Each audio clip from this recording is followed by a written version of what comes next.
Congress party Rajasekhara Reddy గారు అధికారంలో ఉన్నారు. 2004 నుంచి దాదాపుగా 2024 వరకు 10 సంవత్సరాలు చంద్రశేఖరరావు అధికారంలో ఉన్నాడు.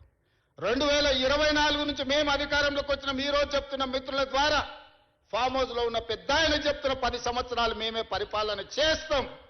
10 సంవత్సరాలు నువ్వు ఫామ్ హౌస్లో ఉంటావు, ఆ తర్వాత శాశ్వతంగా అక్కడనే నీ చరిత్ర సమాధి అయిపోతుంది అని చెప్పి నేను స్పష్టంగా చెప్పదలుచుకున్నా. ప్రజలు విఘ్నులు, ప్రజలకు పరిపాలన తెలుసు.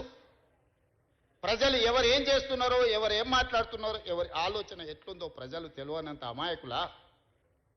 కొట్లాడి తెచ్చుకున్న తెలంగాణ కోతుల గుంపు కప్పజెప్పినట్టయింది మొదటి 10 సంవత్సరాలు. తాను జడ్డ కోతి వనమల్ల జడిచే అని నీ కుటుంబం మొత్తం కలిసి ఈ తెలంగాణ మీద పడి దోసుక తిన్న మాట వాస్తవం కాదా? అందుకే ఈరోజు సూటిగా వారికి విజ్ఞప్తి చేస్తున్నా.